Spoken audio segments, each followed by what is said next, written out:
I think it comes as no surprise that I enjoy making sausages. I've made several in the past: bratwurst, Italian sausages, Polish sausages.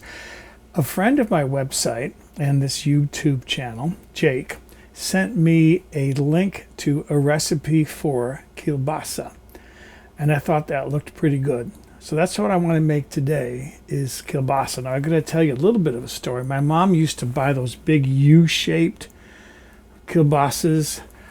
It had kind of the texture of a hot dog.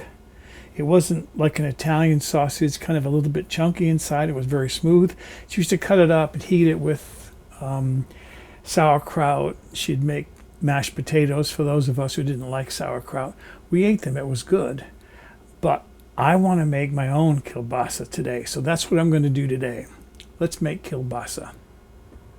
I'm using pork shoulder for this.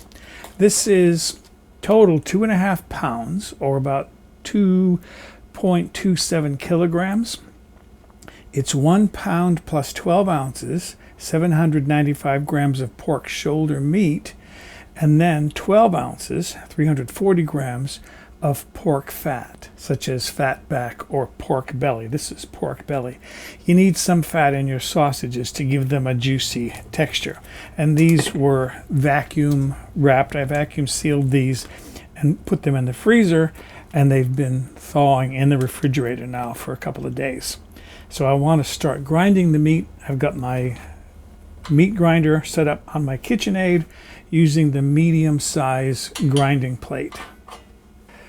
The grinding is done, and because there was a little bit of meat in the auger that hadn't been ground yet, I just took a handful of meat and put that in behind it, and then the ground meat pushed out the unground meat, so now all of the pork is ground.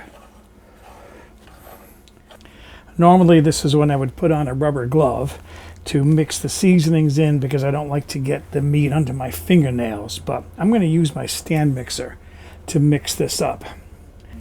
What I have here is about half of an onion, finely chopped or minced or grated. And I don't know that this recipe is like the most authentic Polish, but whatever. It looked like it would taste good. This is 2 large cloves. You need 2 to 3 garlic cloves, grated or really finely chopped.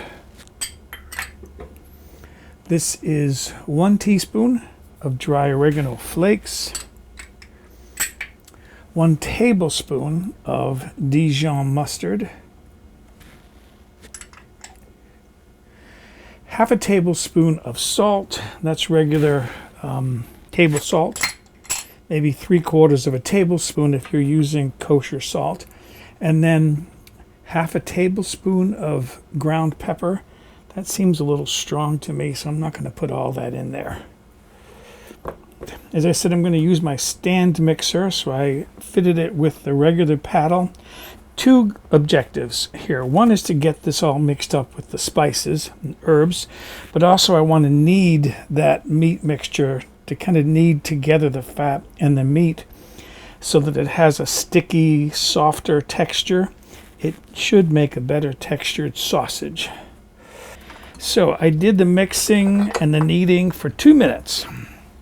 And now I have to get all of this off. Should probably put a rubber glove on, but I think I'll be okay, I hope. If you want to taste it in advance to see whether the seasoning is right or not, shape a little flat patty, sort of like that, and then fry it in a little skillet, and then you can see whether or not you need to adjust this for salt. I have my stuffer set up. In the meantime, I rinsed and have been soaking some natural hog casings. I soaked 2 in case I need 2. Sometimes I use only 1, sometimes 2. This is where I am going to put on a rubber glove. One person complained about this. Makes it look like you're cleaning toilets. No, I'm keeping meat from under my fingernails. Okay. And then, let's see. I'm going to start packing the tube You want to push the meat down. Boy, that smells good already. I think it's the garlic. It smells so good. Push the meat down to keep as much air out as possible. This tube will hold, the stuffer rather, will hold 2.5 pounds of meat. I have a little bit extra because I had some extra pork belly that I saved just to add more fat to my mixture. Okay, I fitted the plunger on top, and I'm going to start pushing the meat down just until I see it coming out through the tube on the end. I also fitted the casing on there. Oops, there it is. It's coming out. So now I want to pull off a little of this casing.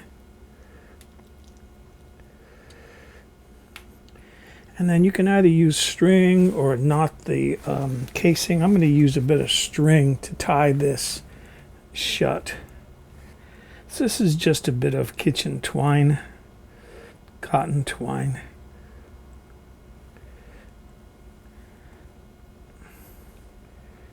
And then I can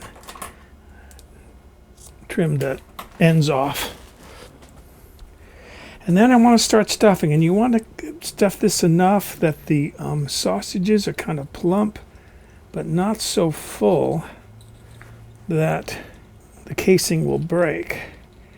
And you try to keep air out, but let's face it, it's not going to work perfectly. And that's why I have a little sausage pick to poke holes where I see air, so that when I'm cooking it, the sausage won't burst. And when you do this, you try to hold it back just enough with your hand to fill the casing. But again, you don't want to burst the casing. It's looking real good already. And I actually prefer this to be a little bit loose because I'm going to twist this into lengths rather than leaving it one big spiral sausage. All right, I've come to the end here. Again, I'm going to cut a piece of string.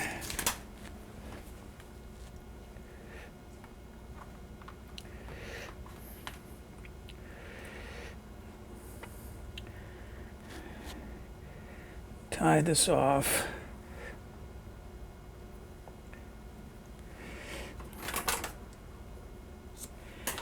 And that's one bit of sausage right there.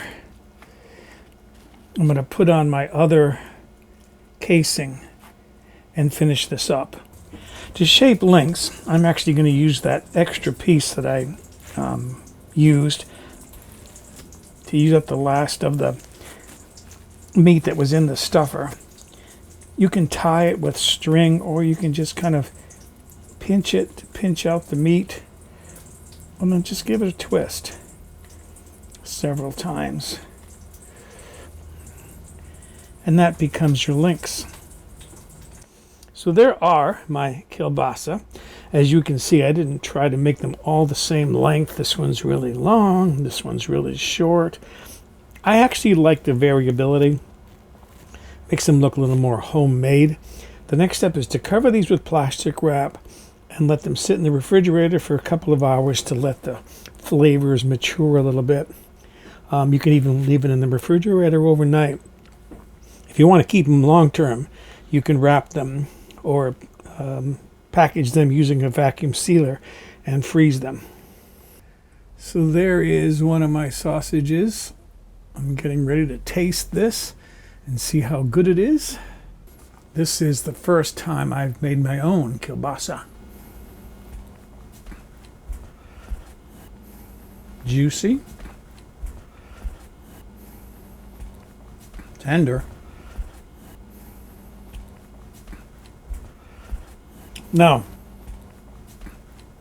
I've got to say the last time I had kielbasa was that stuff my mother bought at the store, and that was back when I was a child, 60 years ago. So I don't really remember what it tasted like, But I do remember it was sort of like a hot dog. This, to me, is delicious. It tastes, I don't know, it's got an interesting flavor to it. It's good. It's really, really good. So it's just after 5:30. I'm going to go eat this as part of my dinner. My homemade kielbasa.